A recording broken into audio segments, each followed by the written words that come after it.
Shalom, kami dari kelompok 4 atas nama Yudika Sakti Lembu.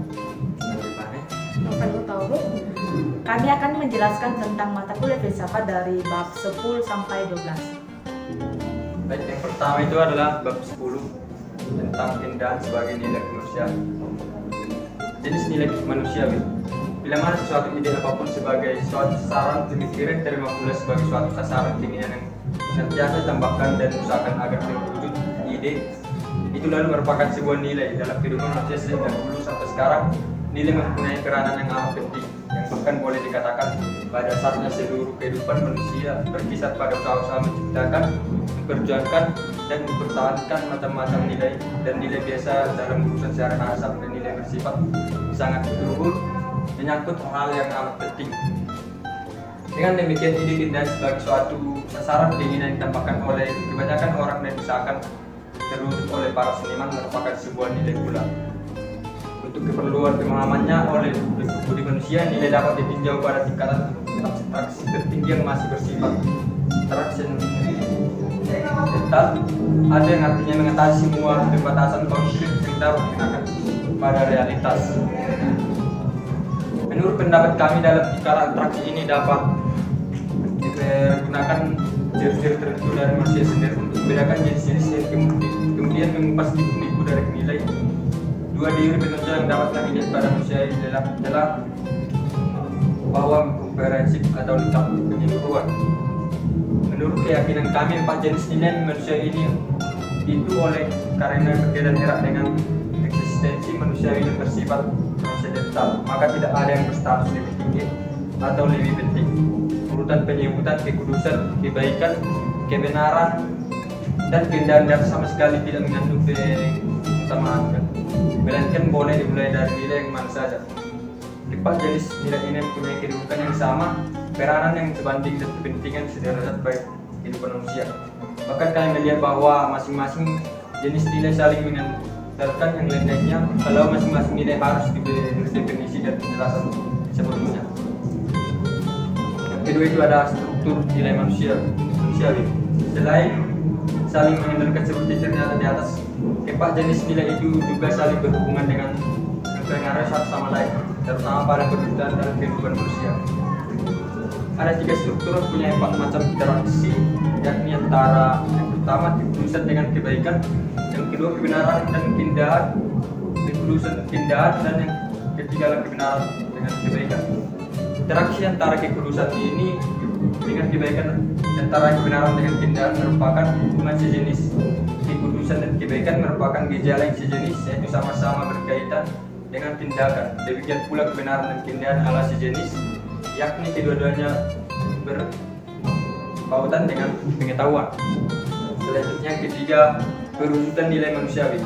Keempat jenis nilai manusiawi yang transendental itu mendapatkan perwujudannya secara konkret dan lengkap dalam kehidupan manusia masing-masing. Nilai mewujudkan diri demikian.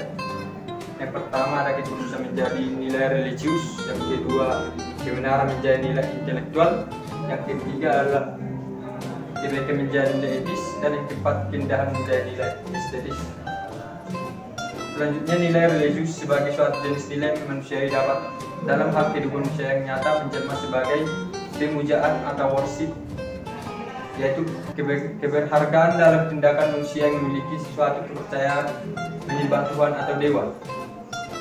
Pengukuhan atau affirmation, yaitu perasaan bahwa diri telah disahkan dalam tujuan yang lebih tinggi karena secara resmi telah masuk dalam sesuatu masyarakat religius. Selanjutnya persaudaraan atau fellowship, yaitu perasaan yang diperoleh dari pergaulan dalam suatu kelompok keagamaan. Kemudian kepastian atau assurance, yaitu keyakinan bahwa di balik dunia fenomenal ini ada Tuhan yang Maha Pengasih. Dan selanjutnya adalah harapan atau hope, yaitu perasaan optimis bahwa kebaikan akan mengalahkan kejahatan atau tentang dunia akhirat yang kekal dan bahagia. Baik, untuk bab 11 akan dilanjutkan oleh teman saya. Terima kasih. Baik, selanjutnya kami akan menjelaskan bab 11 mengenai estetika filsafat. 1. Asal usul dan arti estetik. Dalam ruang lingkup bidang filsafat kini dikenal salah satu cabangnya yang disebut aesthetic. Istilah Inggris itu merupakan nama dari pengetahuan filsafat keindahan atau philosophy of beauty. Kata aesthesis berasal dari kata Yunani aesthesis yang artinya pencerapan indah atau senses perception. Kata Yunani ini mempunyai suatu bentuk perubahan estetika yang berarti hal-hal yang dapat diserap dengan panca indera. Sejak zaman Yunani kuno sampai sekitar pertengahan abad ke-18, pembahasan terhadap soal-soal keindahan menjadi bagian dari cabang filsafat yang dinamakan metafisika. Cabang filsafat ini membahas persoalan-persoalan tentang hal yang ada.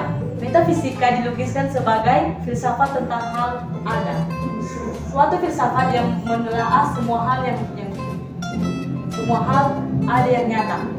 Tentu dengan sendirinya semua hal ada itu meliputi keindahan. Konsep keindahan sebagai sebuah sasaran pokok dari perenungan filsafati adalah sebuah sejarah filsafat sendiri. Banyak metode dan peristilahan metafisika digunakan dalam filsafat keindahan. Dua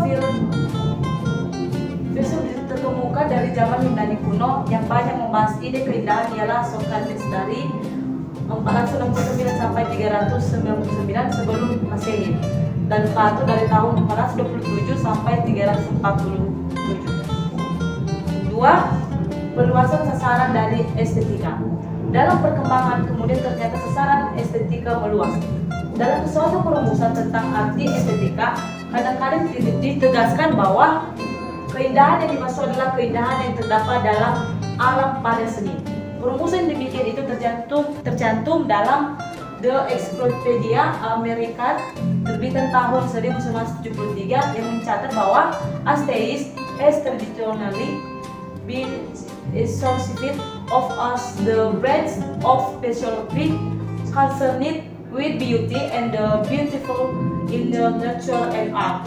Telah secara lazim dipahami sebagai cabang filsafat yang berkenaan dengan keindahan dan hal yang indah dalam alam dan seni. Demikian hasil penjelasan dari kami dari bab 11 selanjutnya dijelaskan oleh teman kami, Novel.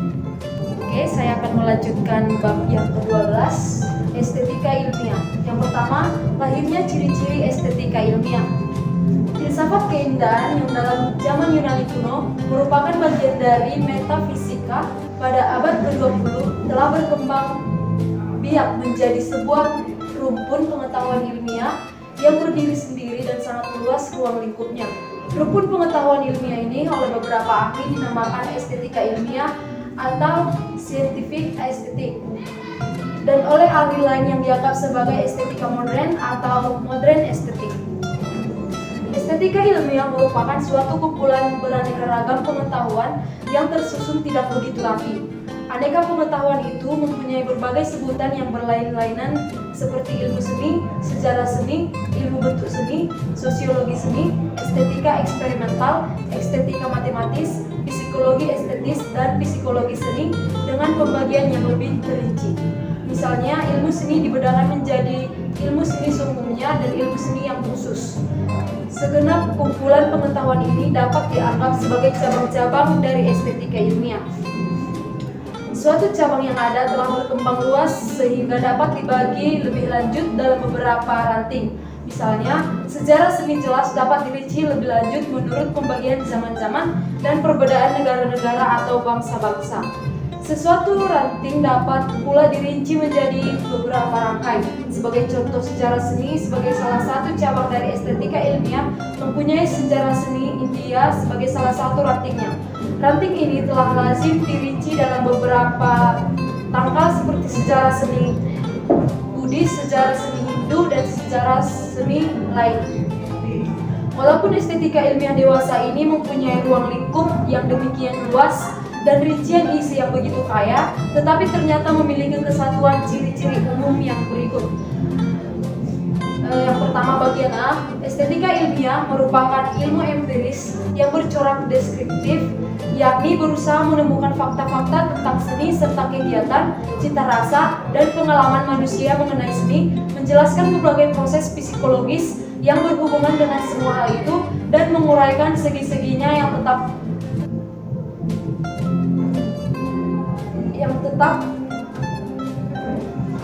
objek yang berubah-ubah. Yang kedua, bagian B, estetika ilmiah memanfaatkan berbagai ilmu lain untuk memperoleh pemahaman yang lebih lengkap mengenai suatu segi dari seni dan segenap proses pengalaman estetis manusia. Yang bagian C, memakai metode-metode ilmiah yang telah lazim digunakan dalam berbagai bidang ilmu lainnya seperti pengumpulan data yang selengkap mungkin, penyusunan hipotesa, pengamatan sistematis yang terkontrol, penyimpulan yang logis, perbandingan hasil-hasil, dan pengujian terhadap kesimpulan-kesimpulan akhir. Berikutnya bagian D, estetika ilmiah tidak bermaksud mencari kaidah-kaidah semesta tentang nilai estetis dan batasan-batasan cermat tentang keindahan atau konsep-konsep abstrak lainnya, melainkan berusaha menemukan dan menjelaskan berbagai ragam kecenderungan atau arah perkembangan, hubungan sebab akibat, dan faktor-faktor saling mempengaruhi yang menyangkut objek penelaahannya. Yang bagian E, terakhir estetika ilmiah berusaha menyusun hasil-hasil penelaahannya dalam kerangka teori-teori, generalisasi yang dapat dibenarkan, dan asas-asas umum yang berlaku sah. Yang kedua, ilmu seni dan sejarah seni. Dalam abad ke-19, sebagian ahli merasa bahwa pembahasan secara filsafati terhadap keindahan semata-mata tidak lagi memuaskan. Hal itu disebabkan karena konsep keindahan dirasakan terlampau terbatas, misalnya tidak dapat mencakup seni primitif, atau terlampau kabur kalau hanya berupa pengertian abstrak yang tidak memiliki landasan suatu konkret. Oleh karena itu, sebagian sarjana lebih menyukai suatu gejala yang nyata dan lembaga dalam masyarakat sebagai sarana estetika yang dapat dipelajari secara empiris dan ilmiah. Karya seni sebagai hasil kebudayaan adalah sasaran termasuk yang dapat dihampiri dari sudut sejarah, antropologi, sosiologi, dan studi empiris lainnya. Hampir secara objektif dari beberapa ilmu terhadap karya seni untuk memperoleh pengetahuan tentang susunan seni, anatomi bentuk seni, pertumbuhan gaya seni dari zaman ke zaman, dan segi lainnya mendapat perhatian besar di negara Jerman. Yang ketiga, estetika eksperimental dan estetika matematis. Dari sudut lain, para ahli secara empiris mempelajari persoalan-persoalan yang menyangkut pengalaman estetis dengan menerapkan metode eksperimental seperti dalam psikologi. Wagner berusaha menemukan berbagai kaidah atau dalil mengapa orang lebih menghargai sesuatu yang indah, yang tertentu, dan kurang menyukai yang lainnya. Yang keempat, psikologi estetis dan psikologi seni. Kalau Gustav Theodor